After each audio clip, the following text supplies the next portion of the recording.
Hello everybody out there in YouTube land, I am Geek Girl Claire. Welcome to another exciting mini four-wheel drive video. Today we're going to be talking about my Frankenstein car, the car that won silver medal at this month's Hobbytown races. Yes, we're going to be talking about improvements I made to this chassis.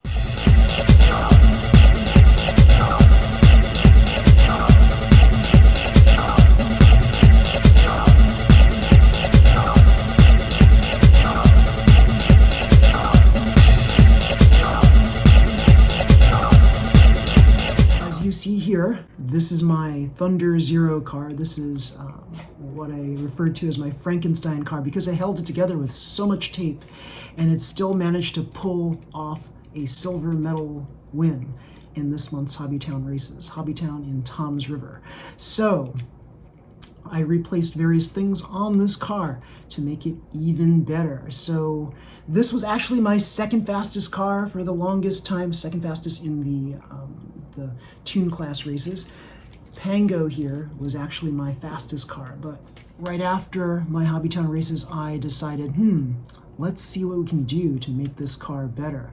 So I replaced the back wheels. If you recall, I had Avante wheels in the back here. These were all yellow before, and these wheels just got loose and popped off. So I decided, let's put some aluminum wheels on this because these aluminum wheels are good for Super 2, Super TZX chassis and such like that. So when I did that, when I put these wheels on, I was able to shave off about a second off of a 10-lap time on my 3-lane Japan Cup circuit at home. So yeah, the times here, I have 14.32 seconds for a 10-lap race, as opposed to Pango here, which got the best times are 14:18, so about very comparable. So what did I do to this car to make it even better than what I had at the Hobbytown races? So I made sure that the front part here didn't rock and move so much. So yeah, before it was like really rocking, it was like this body was popping off too easily. So what I did was I replaced the body catch with the Avante body catch right here. I also taped up this part here, the part where the body goes into the chassis. So I'll show you what that looks like. So here you see here, I taped up the inside of this, so this would slip less. You see the tape coming out through the back there. I still have some tape here to keep this all in place because this is not really going to stay. It's going to separate slightly if I don't have the tape in place here. It's still within regulation since I've got this tape on there. So what did I do here? Look at this. This is not a regulation Super TZX catch or battery lock. This is actually a VZ chassis battery catch. So what did I do here? I converted this VZ chassis battery catch, take a look at the handiwork there, to work with the Super TZX chassis. How did I do that? I took my cutting nippers and cut off a little piece of plastic. I cut off the number 7 on one of these like A-part type plastic trees, right? So we had all of these plastic trees lying around and cut off the number 7 from the A part. You can cut off any number you want. Then on the next picture it shows how I positioned the number 7, the little plastic piece, in the battery catch. So as you see there, there's a lot of space right there on one side. So you want to fill that space. That way the battery catch, it fits snugly on the Super TZX chassis. The next picture shows what it looks like when it's basically locked onto the batteries. The next picture then shows what it looks like when you tape up this piece. And it gives you a little bit of space now. And then when you snap it in place, you've got something that's snug. Now, why would we want to use a VZ chassis battery catch or battery lock on this versus the Super TZX? Well, if you take a look at what this gives you, take a look at this next picture here, you'll see that there's a little bit of plastic cushion right in between the batteries. It holds the batteries in place. Now, take a look at what a normal TZX chassis battery catch looks like. There's not that little plastic piece that holds the batteries in place. And that's why the plastic battery catch, that just pops off easily on that. And it's not good for races where there are crashes, right? So everybody's going to eventually run into a crash, right? You crash your car into a wall because it basically jumps off the course, that kind of thing. So sometimes the batteries can pop out, like in a very, very severe manner. The battery catch then pops off, and then you lose your battery catch. So I'm not quite entirely certain whether I left the battery catch at home, because I don't see it around here in my home, or it just snapped off while I was practicing racing it in the Hobbytown races. So I think the latter happened. I think I really did have a battery lock, a battery catch on it when I took it over to Hobbytown for the races, and I probably lost it during practice. So now I have a more secure catch. Now take a look at what's going on here. So here we've got this battery catch right here, and we can't easily pull this off from this side. So now we have to remove the battery catch from this side, and there's a little bit of stickiness on here. It's going to stick on to the end right here. So you have to be, if you want to take this entirely off, you have to kind of wiggle it off, right? So it'll come off eventually, but it's pretty well stuck on there. So it's a good lock. So there it is. So I took it off. It's a little bit of a snap, a little bit of difficulty removing it, but that's okay because the whole thing is snug. So if you want to put it back on, you put it back on the tape side, and then you snap it in place on the other side, just like so.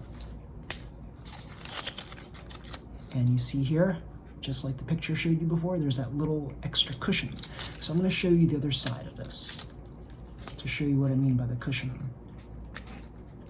It's this little piece right here in the middle. It secures the batteries in place, and that's a lot better, a lot more secure than the STZX battery lock, which doesn't have that.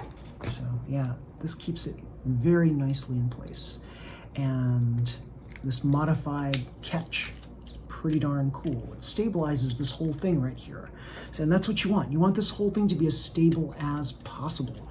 So I'm going to place everything back on, and I think with this new body catch from the Avante, it really secures everything in place. Now, right here, I've got this brake right here, and it looks suspiciously like my dragon tail on the other side, right?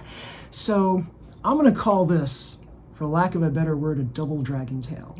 I don't like making up new phrases all the time for things, although I do that sometimes quite frequently. But this one bears merit because this one looks just like this one right here. It's a triangle, right? So this is one of my spare dragon tail pads that I was going to put on here. Oh, by the way, if you're creating your own dragon tail, you want to make sure that you're using the thinnest possible material for the brake material. So you want to use the 1 mm brake material rather than the 2 or 3 mm brake material. That's worth noting. This one here is 2 mm, and that's okay because there's not this car catcher material. So there's nothing like that over here. I just basically taped it right on the front here, and that acts like a nice front brake. So yeah, and I also lightened the weights in the back, the mass dampers in the back, because there's additional weight in the aluminum wheels. So the aluminum wheels weigh 6 grams, about 6 grams. And that adds about 4.5 grams more to the weight of the car in the rear. So I decided to take some weight off here. And for the most part, this stays on the track pretty well. It does do a little hop skip, but it's not severe. It's like the smallest hop skip. So if I see that it's hop skipping too much when I test it on the next track, I'm going to re-add the weights in the back. I had double ones of these on the back before. So yeah, if you add too much weight to a car, it's going to slow everything down. But I think that the weight distribution now is going to be pretty much the same as before. Right now, the car weighs about 0.5 gram more than it did previously. So I think I'm good here. And the 0.5 gram could be attributed to the wheels. It could be attributed to the additional brake material and the additional tape. So yeah, and the body catch as well. The body catch, there's a little more substance to the body, to the battery catch that is, than, and the body catch. The body catch does weigh a tiny bit more than the previous body catch. So I wanted to make this as robust as possible so that it's not so much of a Frankenstein car, like I like to poke fun of this as. So this is still a Frankenstein car, but it's fixed up much more nicely now. So yeah, this is like, it looks rather cool, don't you think, with these aluminum wheels? Like, I didn't think that it would look like this when I put them on. I was like, it's got this kind of like matte metallic feel to it. It's really nice. And you can actually reverse these wheels too. But if you reverse the wheels, it's not gonna look as cool as this. Sadly, this is not my fastest car anymore. That's okay. This happens to beat it right now. But if I replace certain parts, this will probably beat it. And you know what? It's not about speed, right?